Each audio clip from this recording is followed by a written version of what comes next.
తెలంగాణలోని పలు జిల్లాలకు హైదరాబాద్ వాతావరణ శాఖ రెయిన్ అలర్ట్ జారీ చేసింది. మంచిర్యాల, హన్మకొండ, వరంగల్, రంగారెడ్డి, సంగారెడ్డి జిల్లాలకు ఎల్లో అలర్ట్ జారీ చేసింది. గంటలకు 40 నుంచి 60 కిలోమీటర్ల వేగంతో ఈదురు గాలులు వీచే అవకాశం ఉన్నట్లు హెచ్చరించింది.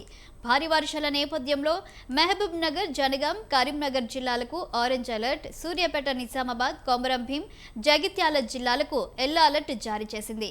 వాతావరణ శాఖ హైదరాబాద్లో తేలికపాటి నుంచి మోస్తారు వర్షాలు పడే అవకాశం ఉన్నట్లు వెల్లడించింది. ఉపరితల ద్రోణి ఆవర్తన ప్రభావంతో తెలంగాణ వ్యాప్తంగా వర్షాలు పడుతున్నాయని తెలిపింది వాతావరణ శాఖ. ఇక తెలంగాణ వ్యాప్తంగా పడుతున్న వర్షాలకు సంబంధించి పూర్తి వివరాలు మా కరెస్పాండెంట్ విశాల్ అందిస్తారు. విశాల్.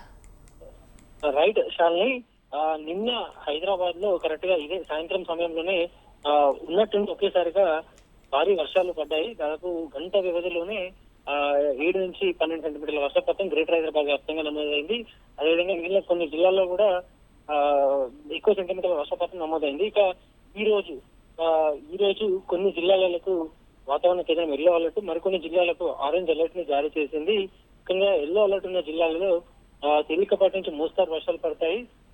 ఇక ఆరెంజ్ అలర్ట్ ఉన్న జిల్లాలో మోస్తారు నుంచి భారీ వర్షాలు కురిసే అవకాశం ఉందని వాతావరణ కేంద్రం వెల్లడించింది. మరోవైపు హైదరాబాద్ లో నిన్న పడ్డ వర్షాలకి ఇప్పటికీ కూడా కొన్ని ప్రాంతాలలో వరద నీరు అలాగే ఉంది. ఇప్పటికీ కొన్ని సహాయక చర్యలు, అదేవిధంగా డిఆర్ఎఫ్ టీమ్ వాటర్ ని, ఆ నీళ్ళని, వర్షం నీళ్ళని తొలగించే ప్రయత్నాలు కొనసాగుతున్నాయి. మరికాసేపట్లోనే హైదరాబాద్ ఇన్ఛార్జ్ మంత్రి యూసుఫ్గూడలో ఉన్న ఒక వరద ప్రభావిత ప్రాంతాన్ని పరిశీలించడానికి వెళ్తున్నారు. ఇక ఈ రోజు హైదరాబాద్ లో నిన్నటితో పోల్చుకుంటే ఈ రోజు కొంత వర్షాలు తక్కువగానే ఉంటాయి. తేలికపాటి వర్షాలే పడతాయి హైదరాబాద్ లో అని వాతావరణ కేంద్రం తెలిపింది. అదేవిధంగా ఉపరితల ద్రోణి ఆవర్తన ప్రభావంతో రాబోయే రోజుల్లో కూడా తెలంగాణలో వర్షాలు పడతాయని వాతావరణ కేంద్రం సూచించింది. Shalini. Right, thank you Vishal.